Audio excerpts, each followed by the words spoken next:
Anyway, last but not least,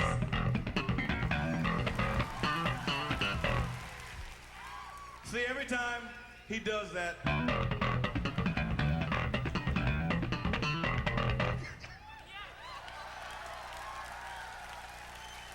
ladies and gentlemen, the funkiest bass player I know, Louis Johnson.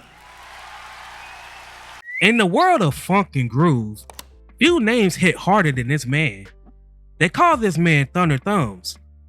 His bass just didn't keep the rhythm, it was the rhythm. A sound so powerful, it shook the dance floors of the 70s and carved a place in music history.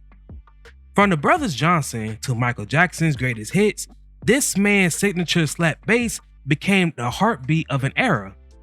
A sound that defined funk, inspired generations, and continued to echo through modern music. This genius behind the groove, the legend behind the low end, and the man whose thumbs changed music forever. The centerpiece of today's video is all about Louis Johnson. Now, if you guys love my videos and love supporting me, then I suggest you become a member of the channel where I will be releasing exclusive videos just for you all. Be sure to get that family tier so you won't miss out on these exclusive perks. Now, before we start, let's be sure to leave a like on the video, subscribe to the channel, and push that notification bell to be sure you won't miss out on any more content. Now, without further ado, let's cue that intro.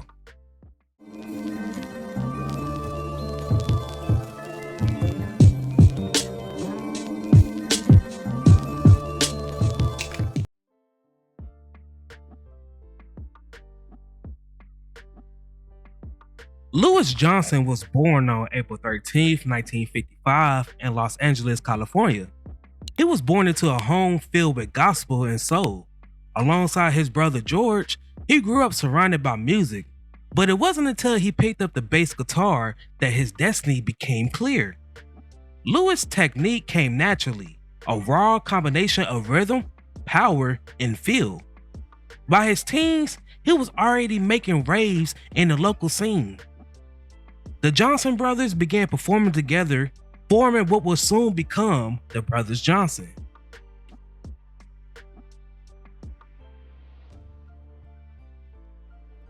In the early 70s, the brothers' talent caught the attention of producer Quincy Jones, a meeting that would change their lives forever. Jones saw something special: George on guitar and vocals, and Louis on bass, a rhythm combination with light and chemistry. Their debut album, Look Out For, topped #1 on the R&B charts in 1976, delivering hits like Get the Funk Out of My Face,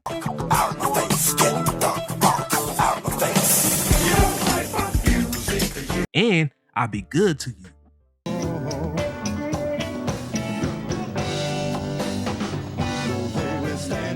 The Brothers Johnson just wasn't a band, they was a groove machine. And at the center of it all was Louis Thunder and Thumb. For more information about the Brothers Johnson, then I highly suggest you check out my tribute video to them.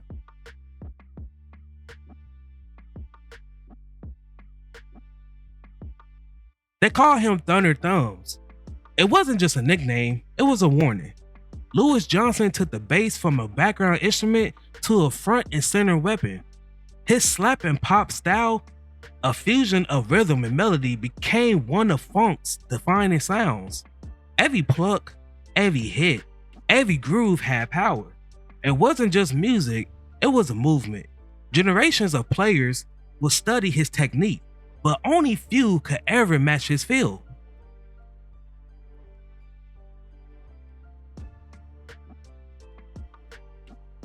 Quincy Jones became both a mentor and collaborator. Louis played bass on numerous of Quincy Jones' productions, including Mellow Madness and Sounds and Stuff Like That. Albums that merged jazz, funk, and pop into something completely new. Quincy once said Louis had a direct line from God to the groove.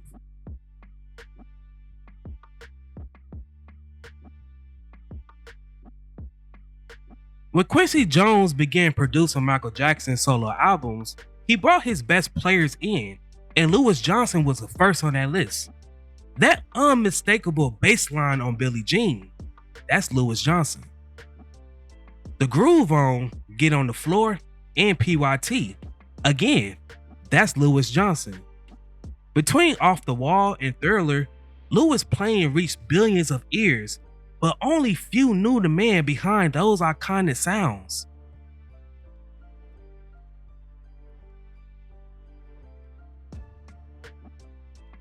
When you hear the name Louis Johnson, the first things that come to mind are the Brothers Johnson and that bass line on Michael Jackson's Billie Jean.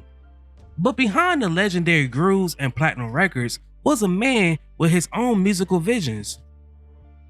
In the mid to late 80s, Louis stepped away from the shadows of hit-making partnerships to explore his own path. His solo career was more underground and more experimental, and most importantly, true to form.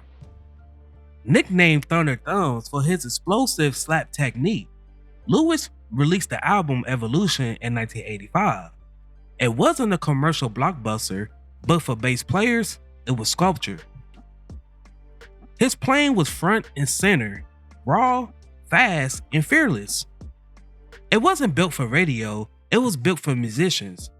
As the 90s rolled in, Louis focused more on teaching rather than chart-topping success. He released a series of educational videos that became must-haves for aspiring bassists. In those tapes, you didn't just see a legend, you saw a mentor passing the torch. Where some musicians guard their secrets, Louis shared his. He broke down the complex grooves, slap patterns, and even spoke about the spirituality of playing bass. Louis' solo career didn't produce radio hits, but it produced disciples.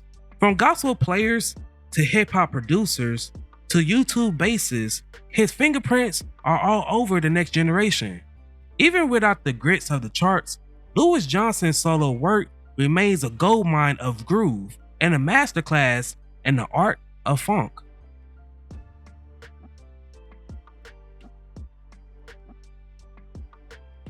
Even after his peak years with Quincy and Michael, Louis Johnson never stopped teaching, mentoring, and inspiring.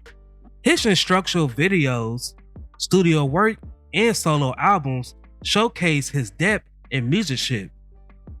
He influenced everyone from gospel to hip-hop. His sound lives on in countless of samples, tracks, and performances. Louis Johnson just didn't play funk, he was the funk. Sadly, we lost a legend on May 21st, 2015 at the age of 60. Although he's gone, the thunder of his thumbs will never fade because real grooves never dies.